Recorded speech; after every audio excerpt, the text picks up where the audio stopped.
జై Swaraj TV channel వారికి ప్రత్యేక ధన్యవాదాలు. సమస్య ఎక్కడుందంటే అక్కడ వాలి ప్రజల కోసం పొట్లాడుతున్నటువంటి ఛానల్ వారికి ప్రత్యేక ధన్యవాదాలు. సుదీర్ఘ బోధనా అనుభవం ఉండి యూనివర్సిటీలలో రీసెర్చ్ చేస్తూ అనేక మంది విద్యార్థులను విద్యావేత్తలుగా తయారు చేసి సైంటిస్ట్గా తయారు చేసినటువంటి అనుభవం ఉన్నటువంటి ఈ మేధావులకు ఈరోజు ఆలోచనలు పడిపోయారు. ఎందుకంటే జీవో నెంబర్ 21 అనే రాకాషిని ముందు పెట్టేసి యూనివర్సిటీలో ఇంత అనుభవం ఉన్నటువంటి విద్యావేత్తలు కానీ ఈ అసిస్టెంట్ ప్రొఫెసర్ కాంట్రాక్ట్ వాళ్ళని బయటికి పంపించాలనే ఒక కుట్ర జరుగుతుంది.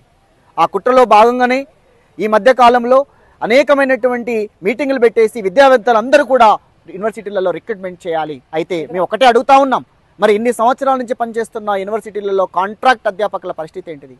వాళ్ళు బోధనకు పనికి రాకపోతే, రీసెర్చ్కి పనికి రాకపోతే ఎప్పుడో పక్కకు పెట్టవచ్చు కదా. మరి యూనివర్సిటీలలో head, BOS, NSS, NCC, principals అనే పొజిషన్స్ అన్ని ఇచ్చుకుంటూ ఇన్నిటికి అర్హత కలిగినటువంటి అధ్యాపకులు ఈరోజు ఎందుకు ప్రభుత్వం నిర్లక్ష్యం చేస్తుంది? సో ఎంబడే ప్రభుత్వం వీళ్ళందరికీ ముందుగా రెగ్యులరైజ్ చేస్తారా, అబ్జార్ప్షన్ చేస్తారా, ఏదో రకమైన ఆ కాంట్రాక్ట్ అనే పదాన్ని తీసేసి ముందుగా వీళ్ళని అడాప్ట్ చేసుకొని తర్వాత మాత్రమే నోటిఫికేషన్ ముందుకెళ్ళాలి. అలా జరగని ఎడల ఇంత అనుభవం ఉన్నటువంటి విద్యావేత్తలు ఒక యూనివర్సిటీలో పనిచేయాలని ఒక డ్రీమ్ తోటి ఇన్ని సంవత్సరాలు ఆ వ్యవస్థలో పనిచేసుకుంటూ వచ్చారు. ఇప్పుడు ఆల్ ఆఫ్ సడన్ బయటికి వెళ్ళమంటే ఈ విద్యావేత్తలందరూ ఎక్కడికి పోతారు?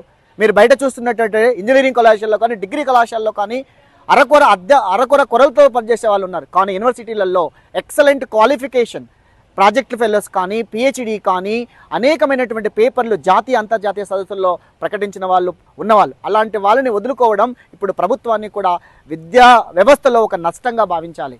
ఎందుకంటే విద్యా వ్యవస్థలో పనిచేస్తూ ఉన్నటువంటి ఈ అధ్యాపకులు మరి ఎక్కడికి వెళ్తారు? ఆల్ ఆఫ్ సడన్ మీరు నోటిఫికేషన్కు ఫిట్ కావట్లేరు. అంటే ముఖ్యంగా మనం చూసినట్లయితే ఈ స్క్రూటినీ ప్రాసెస్ ఏదైతే ఉందో జీవో నెంబర్ 21లో సో ఫస్ట్ లెవెల్నే బయటికి పంపడం అనేది ఇది ప్రభుత్వంలో ఉన్నటువంటి క్రూరత్వాన్ని బయటపడతా ఉంది.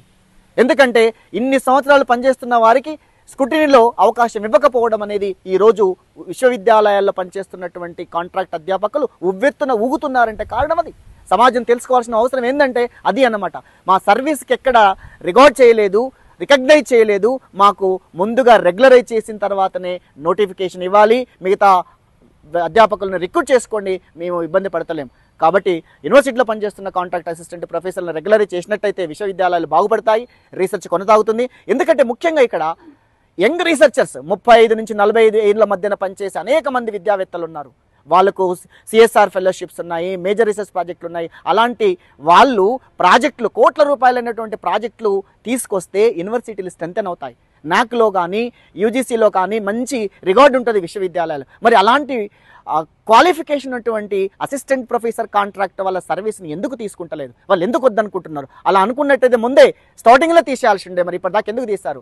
కాబట్టి యూనివర్సిటీలో పనిచేస్తున్న కాంట్రాక్ట్ అసిస్టెంట్ ప్రొఫెసర్లు అందరినీ వెంబటే రెగ్యులరైజ్ చేస్తారా, అబ్జార్ప్షన్ చేస్తారా? ఏదో ఒకటి చేసి మాత్రమే మీరు ముందుకెళ్ళాలి. లేని ఎడల యూనివర్సిటీలు భగ్గుమంటాయి. మరో తెలంగాణ ఉద్యమం స్టార్ట్ అవుతుందని చెప్పేసి మాట్లాడుతున్నాను. నా పేరు doctor Nagaiah, maths department, Kakatiya.